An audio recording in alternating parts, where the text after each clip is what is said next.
A wonderful good morning to everyone.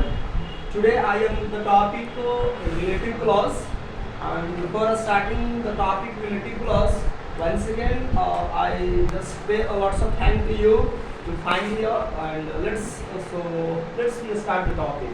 दोस्तों relative clause क्या होता है? एक हमारा क्लॉज एक टॉपिक है और क्लॉज हमारे लिए काफ़ी इंपॉर्टेंट टॉपिक हो जाता है इस मायने में कि क्लॉज से रिलेटेड एक बैकबोन है, हम कहें तो इंग्लिश लिटरेचर की खासकर ग्रामर पोर्शन का, ठीक है ना। तो क्लॉज क्या होता है कि क्लॉज कोई वह सेंटेंस का पार्ट होता है जिसको हम क्या कहते हैं, सेंटेंस का पार्ट होता है और जिसका खुद का सब्जेक्ट और खुद का फाइनाइट वर्ब होता है। यदि हम इसको ठीक से आपसे समझाएं, शब्दों को कहें तो clause is the part of the sentence that has at least one subject and one finite verb of its own। तो दो बातें हमको समझ में आई है कि क्लॉज में जब भी बोलूं तो आपके मन में सिर्फ यही आना चाहिए, पार्ट ऑफ ए सेंटेंस। और सेंटेंस इतना के बाद हमें जो दूसरी आइडिया लगनी चाहिए वो क्या है, उसमें खुद का एक सब्जेक्ट और एक finite verb. What do you mean by clause? Tell me. A part of sentence. Answer should be just given. Answer should be given. What do you mean by clause? Clause is a part of a sentence that has at least one subject and one finite verb. That is clause. दोस्तों as usual from the basic terms we have just studied, clause has been classified into three kinds, and that one is principal clause, second one is subordinate clause, and third one is coordinate clause. Principal clause stands acronym I have used for PC, and subordinate clause SC, and coordinate clause CC. Understand? And the next one is SC is further classified into three one. NCL stands for noun clause. Noun clause. ADVCL stands for Adjective clause. And ADVCL dot Adverb clause. Adverb clause. Right? Yes. जो हमने relative clause देखा है उसी को हम लोग कहते हैं relative clause, and this is our today's topic. अरे ये हमारा आज का विषय है जिस पर हम लोग आज डिटेल में डिस्कस करने वाले हैं। तो दोस्तों जब हम बात करेंगे रिलेटिव क्लॉज के तो सबसे पहले हमें रिलेटिव क्लॉज को समझने के लिए कुछ रिलेटिव प्रोनाउंस इस्तेमाल करना है। किसका इस्तेमाल करना है? Relative pronouns. और रिलेटिव प्रोनाउंस आपको ध्यान रखना है कौन कौन से रिलेटिव प्रोनाउंस होते हैं, ठीक है ना। तो सबसे पहले हमें याद रखना है who, whom, Which, whose, ठीक है, which और that। दोस्तों ये सारे हमारे क्या होते हैं? रिलेटिव प्रोनाउन होते हैं। क्या होते हैं? Relative pronoun. और ये रिलेटिव प्रोनाउन का हम इस्तेमाल करते हैं कहाँ पर दोस्तों? रिलेटिव क्लॉज में, ठीक है ना। तो ये चीजें हैं, हम रिलेटिव एडवर्ब का भी हम कभी कभी इस्तेमाल करते हैं रिलेटिव क्लॉज को बनाने के लिए। और इसके लिए हमारे पास क्या होता है, जैसे व्हेन आपका हो जाएगा वेयर हो जाएगा, ठीक है। ये हमारे क्या है, वाई भी होता है, वाई। तो ये जो है इसको हम साइड में रखेंगे। व्हेन वेयर को भी हम लोग क्या है हमारा Relative pronouns. This is relative adverbs. और ये रिलेटिव एडवर्ब्स का इस्तेमाल हम क्या करते हैं? रिलेटिव क्लॉज में। Okay, just I need another marker. हाँ। तो अब हमें क्या करना है कि देखो रिलेटिव क्लॉज में पहले सेंटेंसेस फॉर्मेशन सीखना है। तो अब रिलेटिव प्रोनाउन क्या होता है, हमेशा ही किसी नाउन एंटीसीडेंट एक वर्ड सीखना, ठीक है ना। यानी एक्सीडेंट में हमें एंटीसीडेंट याद रखना है। क्या याद रखना है? एक्सीडेंट में हम लोग एंटीसीडेंट कर गए और एंटीसीडेंट पढ़ने में एक्सीडेंट कर गए, दोनों। यानी एक्सीडेंट के थ्रू एंटीसीडेंट। तो जब किसी नाउन या प्रोनाउन को कोई हम क्या करते हैं, डिफाइन करते हैं, या इसको किसी नाउन या प्रोनाउन को हम रिलेट करते हैं, जोड़ते हैं। और रिलेट करने के लिए हमारे पास क्या दिया गया है? Relative pronoun. जैसे एक एग्जांपल हम लेते हैं कि the man is your friend, या the man is your teacher, right. तो अब ये जो मैन है अब ये मैंने डिफरेंट सेंस में लिखा है, जिस मैन को आप जानते हैं, मैन इज योर टीचर। तो अब यहाँ पर हमारा मैन क्या है, नाउन है। Clear? The man is your teacher या ही इज योर टीचर ज्यादा अच्छा लगेगा, द मैन से ज्यादा बेटर है, he is your teacher, right? He is your teacher. तो इस प्रोनाउन को अब हम चाहें कि रिलेट करें कि ही इज योर टीचर या आपके शिक्षक हैं, तो कौन आपके शिक्षक हैं, अब तो इसको अब हम क्या करने जा रहे हैं, रिलेट करने जा रहे हैं। तो हम कह सकते हैं कि जो वहां खड़े हैं, ठीक है, जो वहां खड़े हैं आपके शिक्षक हैं। It's okay, let it go.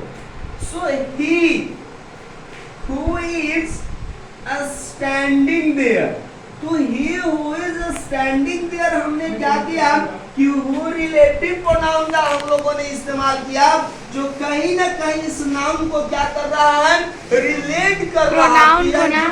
Pronoun है, ठीक है ना, नाउन या प्रोनाउन जो भी हो सकता है। फिलहाल सेंटेंस में हमने प्रोनाउन मेंशन किया। तो जो नाउन और प्रोनाउन को जिस रिलेटिव प्रोनाउन रिलेट करता है, वही नाउन और प्रोनाउन को हम कहते हैं एंटीसीडेंट। यदि नाउन होगा तो नाउन। एक्चुअली प्रोनाउन इसलिए नहीं कहते क्योंकि ये नन फैक्ट है कि प्रोनाउन का हम लोग इस्तेमाल नाउन की जगह पर करते हैं, ठीक है। तो हम जब नाउन का है तो प्रोनाउन भी हो जाएगा और ये नन बातें रहेगी हम लोगों के लिए। तो he who is standing there is your teacher, is your teacher। समझ में आ गया? Yes sir। अब हमें ये जो who is standing there, this is called relative clause, this is called relative clause। he is your teacher, this becomes principal clause or clause, don't say clause, okay, principal clause। अब we have to understand, suppose someone asks you few sentences, जिस तरह से हमें sentences पूछे जाते हैं कि जो लड़का खेल रहा है मेरा भाई है, ठीक है। See, there is a boy who is playing with his own brothers, okay। अब हम आपसे ये पूछे कि आपसे चलो you have to tell this sentence into English, तो how can you translate? It's very easy for us. Sir, tell me the pattern। देखो दोस्तों, सबसे पहले हमें क्या करना है, एक सब्जेक्ट सोचना है, ठीक है, और उसके बाद हमें रिलेटिव प्रोनाउंस लिखना है, रिलेटिव प्रोनाउंस। इसके बाद कोई फाइनाइट वर्ब होगा इस रिलेटिव प्रोनाउन का, रेस्ट वर्ड भी हो सकता है, और ये S1 जो है रिलेटिव प्रोनाउन यहाँ पर S2 काम करेगा, और ये इसका फाइनाइट वर्ब AB2, और फिर S1 का हमें AB1 मेंशन करना है और हमें रेस्ट वर्ड मेंशन करने हैं। Is it clear? Yes sir।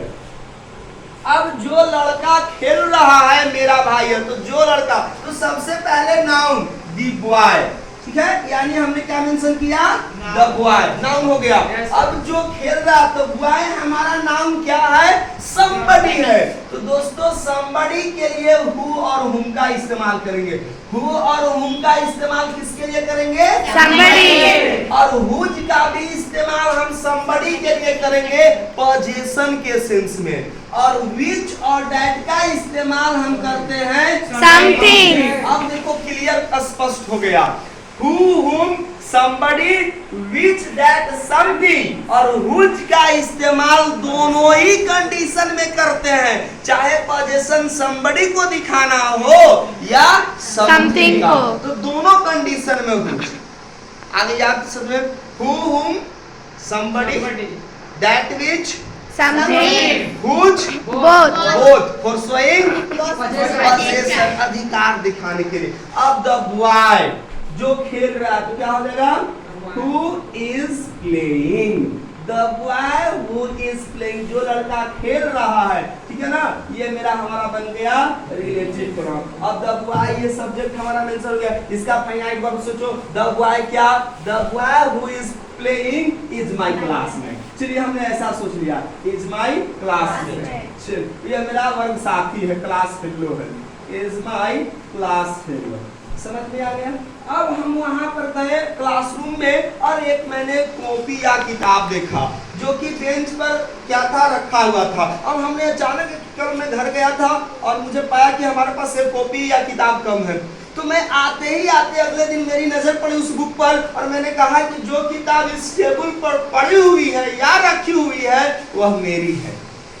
अब हम इस सेंटेंस को जो किताब बेंच पे या टेबल पे पड़ी हुई है वह मेरी है, तो सबसे पहले नाउन हमारे पास क्या है? The book. तो द बुक। अब द बुक के लिए हु होगा कि हुम होगा? Which. वाह बेटा, अभी हमने बताया था कि बुक हमारा नाउन समथिंग है, और सर आपने हु हुम का इस्तेमाल किसके लिए बताया है? तो the book is it a somebody? No, sir, something. It is a Something. and for something Which that? which or That. so the book who और whom Which. गलत, दोनों में अभी और हमें स्लैश मार्क इस्तेमाल करना है, which होगा, और हम लोग नहीं तो that भी प्रयोग Yeah, कर सकते हैं। that और which both are equally correct. The book that और which is on the table, जो टेबल पर है।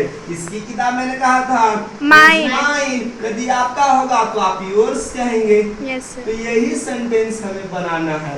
एक मोर एग्जांपल्स मैं आपके लिए लेकर आता हूँ। चलिए, आप अगर किसी कोचिंग क्लासेस में, कोचिंग का हमारा काफी बड़ा कैंपस है, और उसमें आपने देखा कि सर की लगे हुए 150 red colour black and red का कॉम्बिनेशन, डेफिनेटली आइडेंटिफाई ये भी सुधीर सर का पल्सर है। अंडरस्टैंड? Yes, sir. जो पल्सर कैंपस में खड़ी है या लगी हुई है वह सर की bike.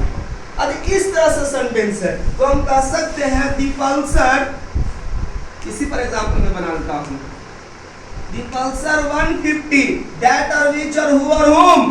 That or which. That और विच, 4 ऑप्शन में say that the Pulsar 150 that और which is In the. standing in the campus,